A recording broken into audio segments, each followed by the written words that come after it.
luar sekolah itu 2 kali kejadian. Itu yang pertama, si pelaku di luar kelas. Di luar kelas. Pelaku ini memetik daun lalu melemparkan kepada Sian dengan sambil memukul bagian lengan kirinya. Lalu Sian itu sebenarnya tidak ada respon. Dia dengan teman-temannya langsung datang ke main bola. Nah, setelah itu Sian berdiri di gawang, dia datang lagi tuh mengambil sampah dengan daun kering, dia lempar ke mukanya Sian. Sehingga ada sebagian sampah masuk ke mulutnya, ada juga kena matanya. Lalu dia lari tuh, pelakunya lari ke atas. Nah, Sian pikir kan udah selesai, 3 menit kemudian dia juga naik ke atas. Ternyata dia tunggu di koridor juga. Pas Sian datang, dia datang ke situ juga, sempat memukul lagi 4 kali ke kiri dan ke kanan, bahu kiri kanan. Dada juga, dan itu masuk ke dalam kelas. Di dalam kelas itu sebenarnya urusan sudah selesai karena saya masih ngobrol sama teman-teman. Ingat, pelaku itu bukan satu kelas sama Sian. Ya, pelaku itu kelas lain. Dia niat lagi mendatang. Dia datang lagi ke situ. Di situ Siannya duduk, dia datang. Jadi begini, dia datang tuh meminta maaf tapi sambil mukul. Maafin aku ya, maaf ya. Tapi pukulnya keras. Jadi Siannya berdiri, loh ada apa ini? Langsung dipukul di dadanya berapa kali. Sempat dipukul juga ya tangan kiri waktu dia naik di kursi ya, beberapa kali. Dan juga sempat kena benturan, dipukul kena kepala depan dan belakang. Jadi kalau total pukulan tuh belasan kali. Tapi untungnya Sian kuat fisik, dan setelah dicek ya di CT scan ternyata kondisi kepalanya aman, hanya lebam. Jadi lebam itu tadi foto juga kita sudah sampaikan, dan juga hasil daripada rumah sakit itu kita serahkan ke polisi. Ya kita tunggu aja hasilnya karena ini kasus anak yang mudah-mudahan ke depan ini menjadi pembelajaran ke depan, dan sekolah juga harus bertanggung jawab karena sekolah ini dari awal kejadian tidak pernah ngasih tahu keluarganya. Justru Siannya datang dulu baru orang tua nelpon ke sekolahnya. Harusnya ada apapun terjadi di sekolah, harusnya yang pertama dia harus hubungi adalah orang tua. Kenapa? Karena di sekolah itu ada peraturan handphone itu kan dikumpulkan ketika sekolah. Jadi itu hal yang kami ingatkan kepada sekolah untuk ke depan itu harus lebih respon lah kalau ada kejadian seperti ini. Enggak sih. Enggak, dia udah biasa kok lihat ayahnya kerja di urusan hukum udah biasa. Dan sudah dijelaskan kenapa akhirnya harus dibawa ke jalur hukum, dia sudah menjelaskan. Jadi yang pertama, setelah BAP orang tua korban dan juga BAP daripada korban sendiri hari ini, dan tadi juga kami sudah menyerahkan barang bukti, yaitu surat pernyataan dari kepala sekolah, surat pernyataan kepada orang tua pelaku, dan juga surat pernyataan daripada pelaku sendiri. Selanjutnya flash disk dari kumpulan CCTV. Selanjutnya tadi sempat berkoordinasi, pastinya ada pemeriksaan saksi-saksi, ya pemeriksaan saksi-saksi.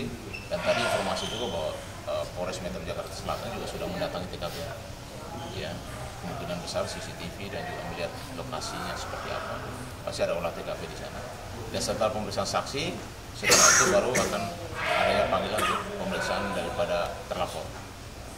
Dan semuanya diperlakukan khusus. Saya kembali lagi karena ini anak di bawah umur, masih di bawah undang-undang perlindungan anak. Dan pasal yang disangkakan tadi kan dari kemarin saya sampaikan, pasal 76C dengan ancaman hukuman kurang lebih 3 tahun 6 bulan.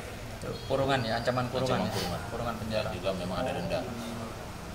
Itu sudah jelas di dalam pasal 76C dan undang-undang perlindungan anak.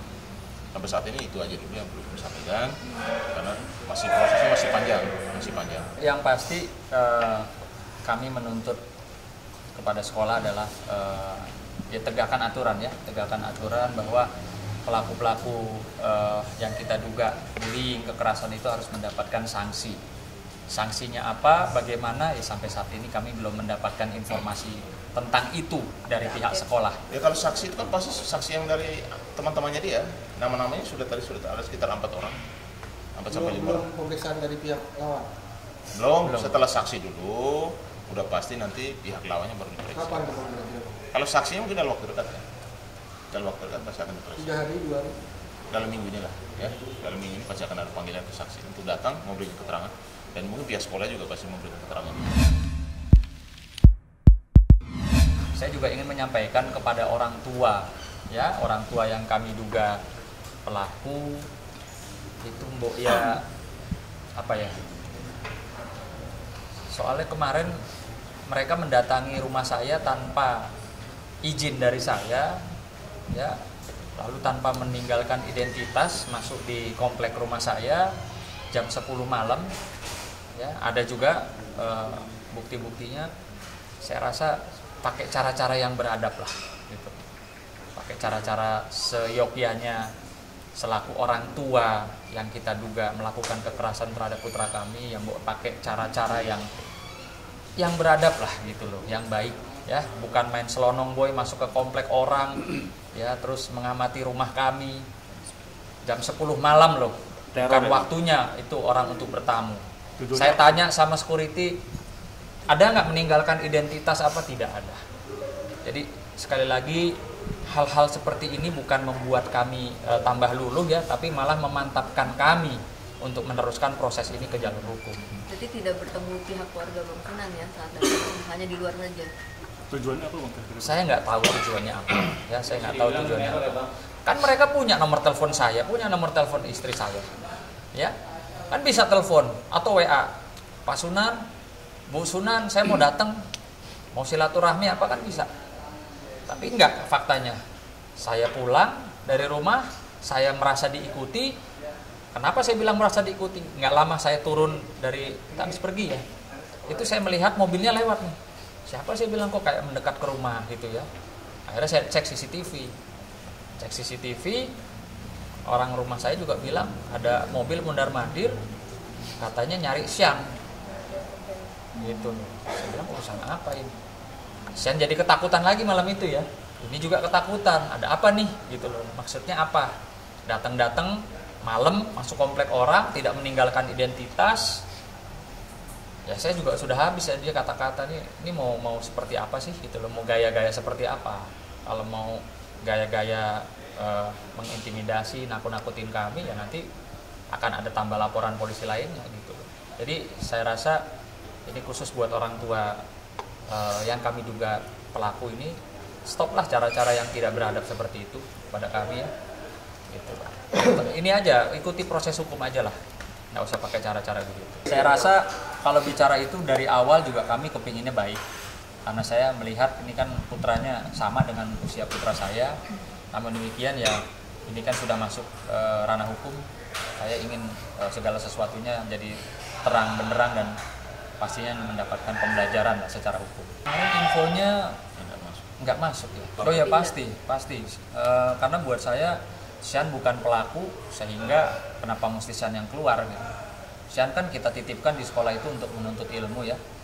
Jadi saya rasa karena anak kami yang bukan bermasalah, maka tidak ada sedikit pun niat kami untuk memindahkan Sian ke sekolah lain.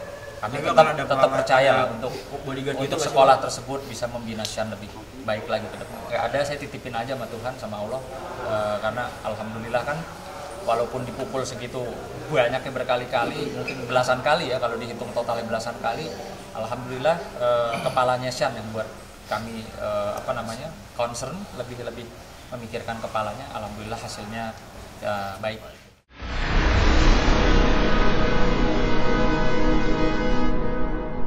Jadi jangan lupa untuk subscribe Cumi Cumi. Ditekan ya tombol lonceng merahnya.